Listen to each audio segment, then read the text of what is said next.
I mean, it may sound strange, but the very first Apple I that was ever built was actually given to a person back in the days before computers were ever heard of, who wheeled it into taught fourth through sixth graders a little bit of the elements of what a computer is. The virtue of the computer in the classroom is that it requires a user, not a watcher. What we do in science is we build models. We do most of our testing with models. We do most of our thinking with models.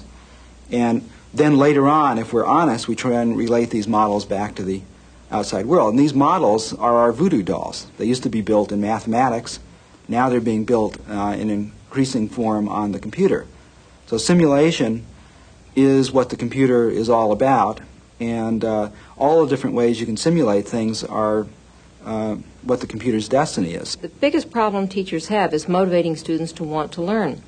And if the computer can relieve the teacher of that burden, because the teacher today is competing with television and competing with a lot of distractions, if the teacher has that tool to bring the kids to a kind of a fever pitch of wanting to complete a task, wanting to see something accomplished successfully, then I think that this will become a tremendous resource for the teacher. It won't supplant the teacher. Life is wonderful, huh? And you want to get that over to the kids. Look, you can go over the top and come around to this side and look at it from the other side. Good. Now, what about what's going on the inside? Well, the crater up here was from an eruption a long time ago. You can see the cracks where the lava came down.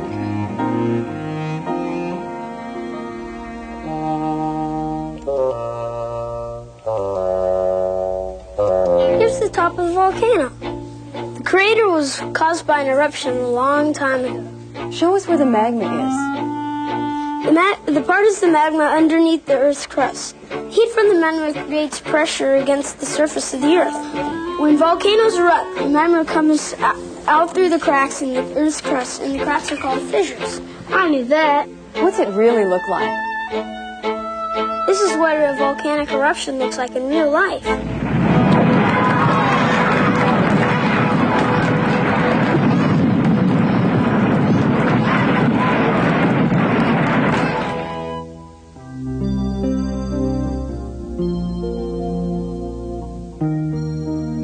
Being able to speak and get natural responses, the metaphor of kind of a human personality in the computer, certainly I think that's one of the big directions that computers will go.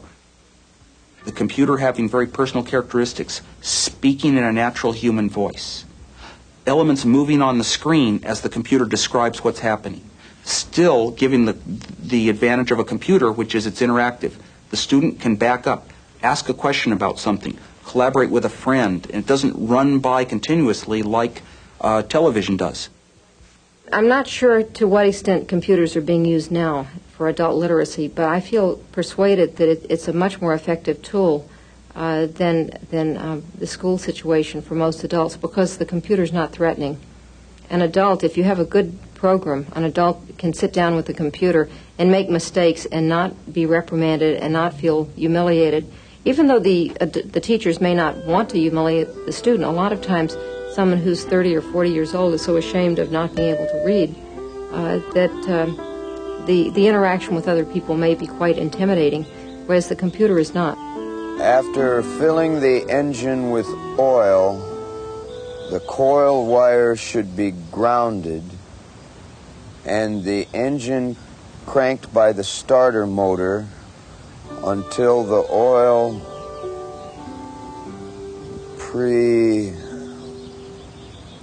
what's this word? Pressure. Oh, pressure. Until the oil pressure gauge reads 10 pounds.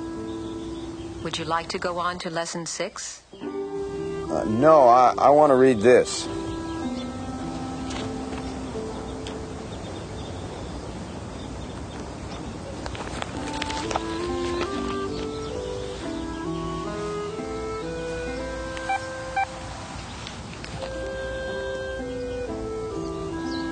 The Oakland A's begin an important homestand tonight. Well, of course, I would expect it to be able to accept speech. Keyboarding is truly primitive way of getting information into the machine. So to begin with, I would want it to do that. Almost as important to me, and I think vitally important to the world, is I want it to do automatic translation. Even if that translation is not 100% perfect, there's no such thing. I want to be able to read books in Swedish and Japanese and Hungarian and Arabic and Hebrew and Greek and Chinese, and I can't. Well, I think the supercomputers of today will be the desktop computers of tomorrow. And there are two kinds of things that you can do with more computing power. You can do more of what you want to do now faster, and you can occasionally do some things that you would be unthinkable to do now. This is some pretty convincing stuff. I'll need all the ammo I can get for my meeting with Professor Thorndike and his committee of invertebrates. Look, see how the engine creates a lot of turbulence, especially at high speeds? So? Well, this causes a lot of noise and also creates a certain amount of drag. Much like? Thorndike. The oscillation starts inside the nozzle and the turbulence really increases outside. You tried flaring the exhaust nozzle? Sure, I've tested a lot of possible angles. I noticed that the oscillation is a lot lower when you have something like this, about 14 degrees. We should test this. Can you talk to Gavin about a prototype of the nozzle? Sure. And can you add these changes to the specs? Sure. Can you meet with Thorndike? Get out. The implication of this much computing power at a very affordable cost is partly one of those because of the fact it's so radically different than anything we could have ever expected, where the very hugest supercomputers of my lifetime, early in my lifetime, are now equaled by inexpensive personal computers that you can buy everywhere and everyone can own. It's like you can't even say where is this going to go. So the ideas about hypermedia and what their possibilities can be have been around for a long time. And they have always been to be able to cut your own trails through information of your own, other people's information, weave in your stuff with other people. The trails now constitute a new kind of a book. Select the nozzle. Modify. Let's see noise test 3 again. Okay, change the nozzle dimensions to the ones in noise test 3. Great. Let's see performance requirements. Regulations. Noise. Link the noise regulations to the nozzle dimensions. Nozzle dimensions. I don't know what the next extension of that is, except an enrichment of it through going through, looking at a book of mine, not simply as a page of text, but also having behind that page of text is access to additional information that enriches the text.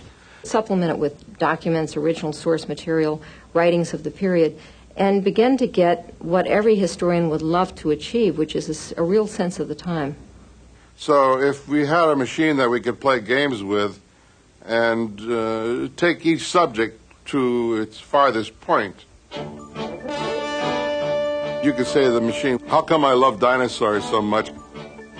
Show me all the covers of the science fiction magazines my father and my grandfather grew up with that caused us to become scientists or technologists, to fall in love with the future, the things that make us want to live forever. That sort of machine, I think, would be absolutely incredible for a child to play with. We're all doing the same thing, same work, but we're doing it in different ways. And saying, my God, isn't this exciting? What we have here to prove that mankind has moved from here to here and can move even further to here.